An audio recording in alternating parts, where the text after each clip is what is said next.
안녕하세요. 일본 부동산 투자 가장 알고 싶은 최대 질문 탑 22가지 일본 부동산 투자자 백승입니다. 오늘의 질문은 바로 가장 FAQ의 FAQ. 바로 지진입니다. 너무 무시무시한 이 단어입니다. 일본은 지진이 정말 잦은 나라죠. 한번 통계를 제가 살펴봤거든요. 2023년에 지진이 과연 몇 회가 일어났을까? 지진 1, 정말 약간의 흔들림이라도 있는 192회.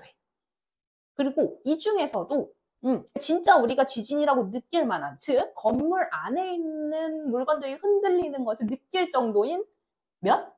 진도 3 이상의 지진은 총 18번이 일어났다고 합니다. 이거는 2023년만이에요. 그리고 최근에 혹시 기억하실지 모르겠습니다. 진도 7, 가장 센 거가 2024년 1월 1일에 터져버렸죠.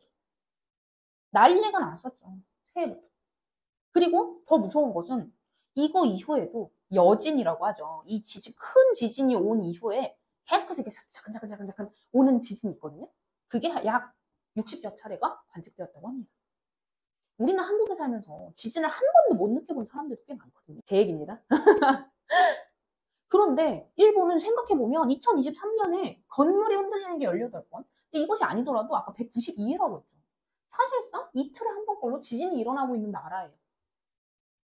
이렇다 보니까 가장 걱정이 되는 것은 그럼 내가 일본 부동산 투자를 했는데 지진이 나서 내 건물이 무너지면 어떡하지? 라는 걱정이 생겨납니다. 사실 자연재해를 극복하는 것은 인간의 힘으로 불가능하죠. 그렇기 때문에 일본 부동산 투자를 할 때 이 지진에 대해서는 꼭 염두에 두고 들어가야 되는 부분이 맞습니다. 제 생각에는 일본 부동산 투자를 할 때 최고 리스크는 일본의 일본 정부, 일본 금리, 일본의 집값 사이클 그런 것이 아니라 이거라고 봐요. 자연재해, 지진. 결국은 우리가 해야 될 거는 둘 중 하나예요. 지진이 무서워서 투자를 하지 않겠다. 혹은 지진이 나더라도 문제가 없을 정도라면 투자를 하겠다. 둘 중 하나거든요. 그래서 제가 투자의 사람이었죠. 한번 좀 자세히 살펴보도록 하겠습니다. 우선 지진이 나면, 센 지진이 나면 건물이 무너지느냐.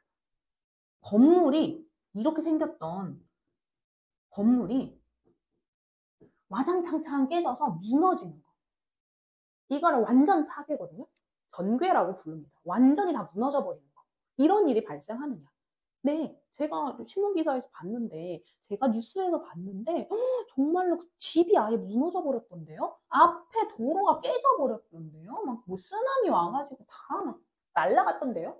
그런 걸 보신 적이 있었기 때문에 이런 공포감 같은 게 좀 있는 것 같아요. 그런데 한번 좀 정확히 짚어보겠습니다.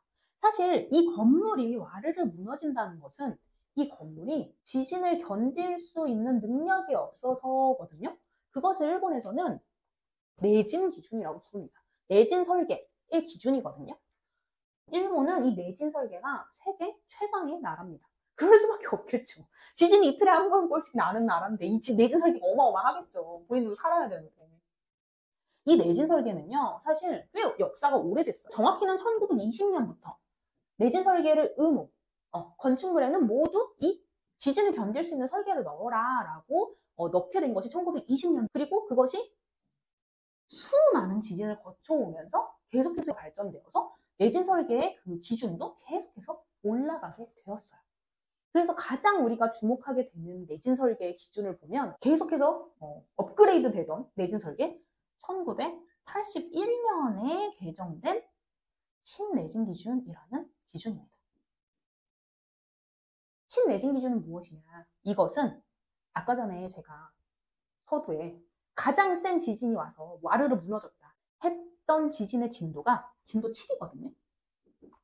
그런데 이 신내진 기준은요, 이 진도 7을 견딜 수 있게 하는 내진 설계의 기준이에요.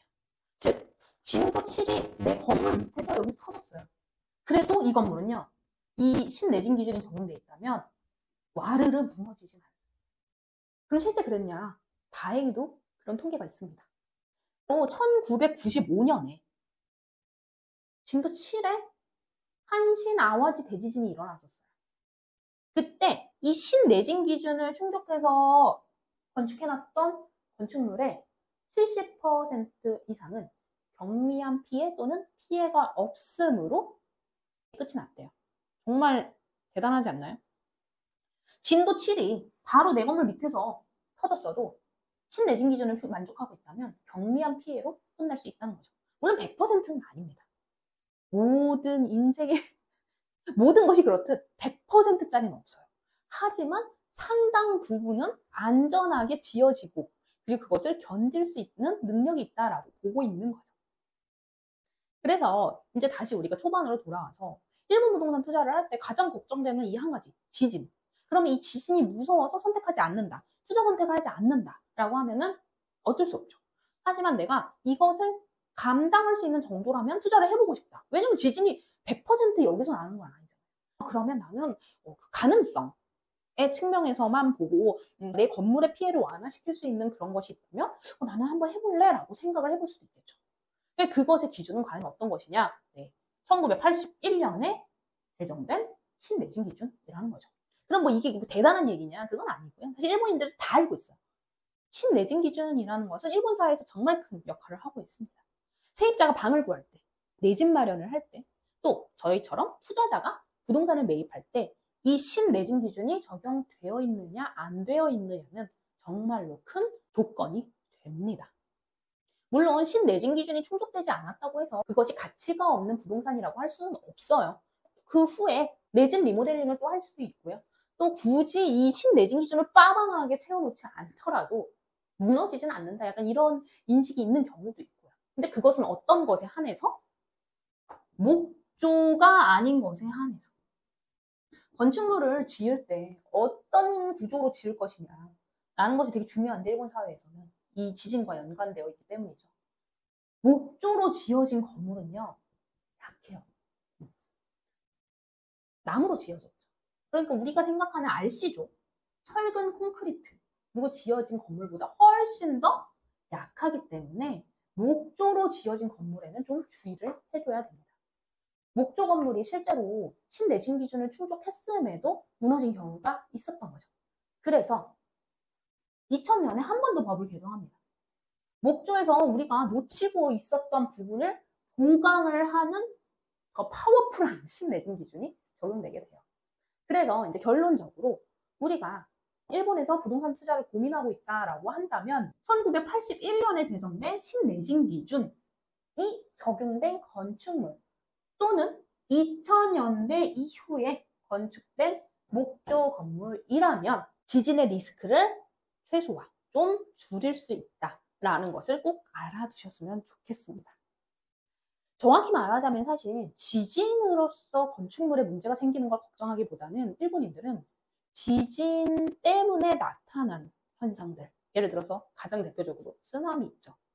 그런 것이 훨씬 더 두렵다고 합니다. 자연재해는 피할 수 없기 때문에 사실 저는 이 질문에 있어서는 투자자인 저희가 대비할 수 있는 것을 대비하자라는 측면에서 이런 설명을 드리고 있습니다.